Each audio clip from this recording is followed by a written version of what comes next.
580 days of war are behind us. Such a long duration in a defensive war leaves a strong mark on the Ukrainians.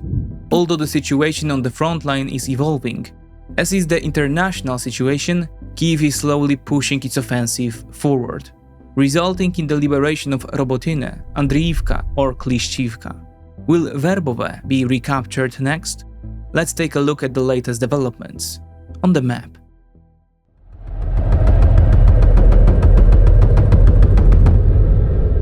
Consider leaving a like if you enjoyed the video to aid the algorithm. Kharkiv Oblast direction. The Russians are continuing their attacks on the Kupiansk axis. There have also been regular artillery and rocket attacks on civilian infrastructure. Among other places, the Russians have attacked Verbove, Petropavlivka, Kupiansk, Vovchansk, and Kharkiv. The regional capital has recently experienced regular rocket attacks. Nevertheless, overall, the situation in the Kharkiv region remained unchanged over the past month. Lugansk Oblast direction. The commander of the Ukrainian ground forces, Lieutenant General Oleksandr Syrsky, said on September 18th that the overall situation in the eastern sector remained difficult. The Russians regularly renew attacks near Dvorichna, Petropavlivka, Bilohorivka, but without significant results. Artillery exchanges continue around Klishchiivka. Meanwhile, the Ukrainians are reported to have made some gains in the Svatove axis. According to a Ukrainian source, Ukrainian forces have regained control of Novoselivske, which was captured by the Russians several weeks ago. Russian units tried to attack towards Torske, but without success. Another Russian claimed that Russian airstrikes had destroyed the river crossings at Novoselivske and Makiivka. Ukrainian sources have not confirmed this information. Neither Russian nor Ukrainian sources report any developments in the Ploszczanka and Czerwonopopivka areas. No changes were also reported near Terny and Yampolivka. Roman Vlasenko, the Ukrainian head of the Severodonetsk city administration, said that Russian troops were trying to regroup after several defeats. He claimed that this regrouping included the deployment of additional reserves from the Russian Federation. Overall, while both sides remain active in the Luhansk region, the past month has not brought any significant changes in this direction. Donetsk Oblast direction. The same cannot be said about the outcome of the fighting in the Donetsk region. The Ukrainians have indeed made progress in the region over the past month. The Kyiv forces propelled on towards Klishchiivka and Andriivka. They gradually pushed out the Russians and consolidated their positions. The Russians attempted to counterattack and committed their reserves. Nevertheless, Klishchiivka was finally liberated on September 15th, immediately followed by Andriivka. From a topographical point of view, the next important step for the Ukrainians would have been the liberation of Kurdymiivka. This would have given the advancing Ukrainian forces more options, giving them access to the hills north of Horlivka and better positions towards the T0513 road between Horlivka and Bakhmut. The Russians are constantly counterattacking in both the Klishchiivka and Andriivka areas, but with no confirmed gains.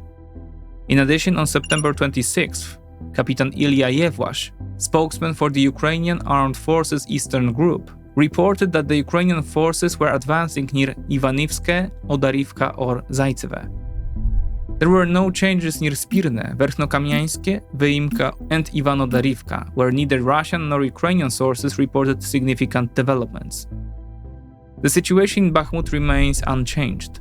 Russian sources again reported that Ukrainian units attempted to operate in the western part of the city, but these actions did not affect the battle line. According to Hanna Maliar, now a former deputy defense minister, Ukraine has liberated 51 square kilometers in the Bakhmut sector since the start of the counteroffensive. Further south, there was no change near Bilachora and the western parts of Novokalinove, as well as Keramik, Stepove, Krasnohorivka, Berdychy, Vesele and Kamianka. According to a Russian source, Russian units continued offensive operations in Marinka, but without success. Now, a quick note that this episode is based on the analysis of Rochan Consulting. Rochan is an independent defense center that publishes the Ukraine Conflict Monitor report, which provides an in-depth and unique analysis of the battlefield. You can purchase access to Rochan's weekly reports on Substack for only $7 per month via the link in the description. Southern Ukraine direction. The Ukrainians have continued their attacks on all axes to the south. The most significant developments are taking place on the Orikhiv axis, where the Ukrainians are already operating behind the first Russian line of defense and are trying to break through towards Tokmak. But let's start with the Velika Novosilka axis. Russian troops are actively attacking Ukrainian positions and other military installations. Positional fighting continues near Urozhaine and Staromayorske, but no developments have been reported. The Ukrainians are most likely regrouping to resume attacks. There were no confirmed developments near Pryutne. A Ukrainian military source claimed on September 21st that the Ukrainians have improved their positions near the settlement, but this information has not been independently verified. The Russian Vostok battalion operating in the area claimed that Russian forces had taken advantage of the pause in Ukrainian attacks to repair Russian defenses, in particular Russian minefields. Overall, there has been very little change on the Velika Novosilka axis over the past month. Axis Orikhiv. More has happened on the Orikhiv axis. The capture of Robotyne was confirmed by the Ukrainian staff on August 28th. As a result, the Ukrainians broke through the first Russian defensive line in that direction, and, in the next step, directed their efforts to widen the breach. In other words, the target became Verbove. Over the past month, the Ukrainians have gradually pushed the Russians in this direction. On September 23rd, a Russian source reported that Ukrainians had entered Verbove, but this information has not been confirmed. At present, the situation around the village remains unclear. Generally, after 3 months of counteroffensive, the Ukrainians have advanced about 14 kilometers south of Orikhiv and are now about 19 kilometers from Tokmak. The town is therefore within range of Ukrainian artillery systems, and its usefulness to the Russians as a logistical center has probably diminished. Nevertheless, the Ukrainians will still encounter solid Russian defenses if they follow the road straight to Tokmak. Kherson-Crimea direction. Although there have been no significant changes to the front line in the Kherson region over the past month, the Ukrainians have maintained their presence on the left bank of the Dnieper and continued limited airstrikes against Russian positions on the south side of the river.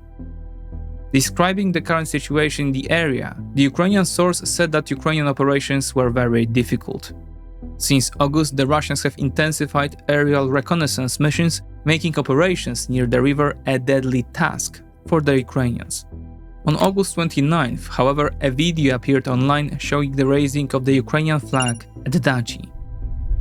But far more significant events took place on the occupied Crimean peninsula. On September 13th, Ukrainian cruise missiles attacked the Russian Black Sea Fleet base at Sevastopol. Available footage confirmed significant damage to the large Ropucha-class landing ship, Minsk. Even more painful for the Russians was the loss of the Kilo-class submarine, Rostov-on-Don, one of the newest in the Russian arsenal, which also fell victim to the attack. According to Russian sources, 10 Storm Shadow cruise missiles and 3 unmanned sea vehicles were used in the attack. The Russians claimed to have intercepted 7 missiles and destroyed 3 drones.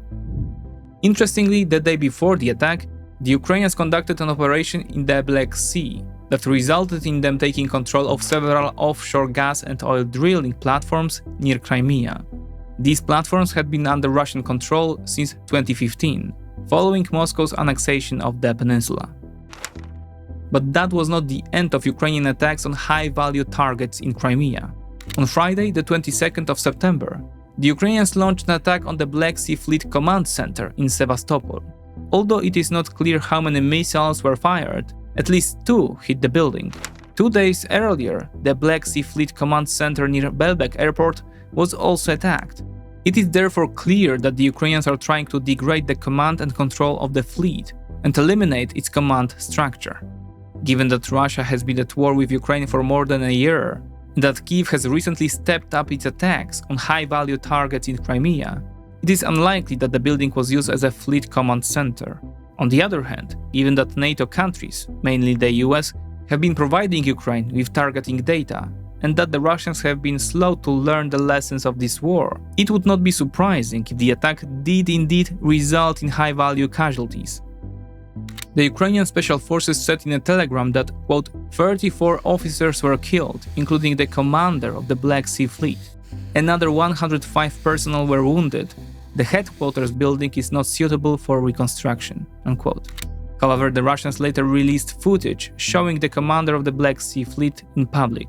Although the footage cannot be 100% verified, it is highly likely that he was not a victim of the attack.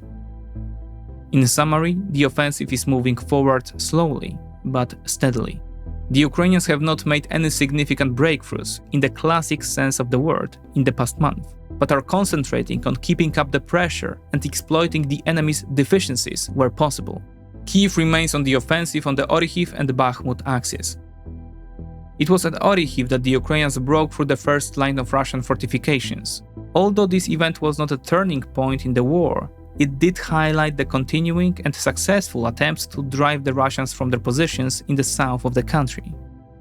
The breaking of the Russian Surovikin line east of Robotyne naturally made Verbove the next target. Ukrainian operations were therefore aimed at aligning the front line horizontally and widening the gap in which the Ukrainians found themselves. Yet overall, the Ukrainian attacks continued to be quite narrow. Second, the Ukrainian liberation of Andriivka and Klishchiivka south of Bakhmut is the first significant result of a months-long campaign to tie down Russian forces in that direction. Ukrainian forces launched counterattacks on the Bakhmut axis in mid-May, and the battle for Klishchiivka began in July. Since then, the Ukrainians have liberated more than 50 square kilometers in areas south of Bakhmut and are expected to continue their assaults eastwards. Despite these gains, the overall operational picture around Bakhmut remains largely unchanged. It should be noted that the continued harassment of the Russian Black Sea Fleet by Kyiv's forces is looking positive for the NATO-backed side. To date, Kyiv has used Storm Shadow and Scalp ER cruise missiles supplied by the UK and France for such missions, as well as domestically produced Neptune cruise missiles, but all these are likely in a very limited supply. Ukrainian operations are aimed at destroying the Black Sea Fleet's capabilities, including the ability to launch missile attacks on Ukrainian territory from the Black Sea. Similarly, attacks on the Crimean air defense network are expected to cripple Moscow's ability to protect the peninsula from rocket and ballistic missile attacks. The deployment of ATACMS missiles could exacerbate these problems further. Speaking of which, on September 22nd, US President Joe Biden announced to Volodymyr Zelensky that the US will supply ATACMS missiles to Ukraine. However, it will be in small numbers and the timing remains undetermined. We should also note the appearance of the first Abrams tanks on the Ukrainian side. Recall that Washington announced the delivery of 31 such machines. Of concern for Ukraine is the September 21st missile attack on the Ukrainian power grid, in which 44 missiles were launched, of which 36, 81%, were intercepted. This was the first such attack since March 2023 and caused partial power cuts in the Rivne, Zhytomyr, Kyiv, Dnipropetrovsk and Kharkiv regions. We may therefore be witnessing the start of a renewed Russian air campaign to degrade Ukraine's power supply as the colder months approach. We expect Ukrainian air defenses to be better prepared to defend against such attacks in the autumn and winter as a result of the continued delivery of surface-to-air missiles. Overall, Kyiv must keep up the pressure on the Russians and push towards Tokmak on the southern front in order not to lose the initiative and hard-won territorial gains. This is confirmed by the top political leadership in Kyiv. Volodymyr Zelensky said on Thursday, September 21st, that, quote, "We cannot stop in winter, and that Ukraine will do everything not to stop in the difficult, bad weather days of autumn and winter," unquote. There is no end in sight to the war, but neither is there an end in sight to the Ukrainians' determination to drive the invaders out of their country.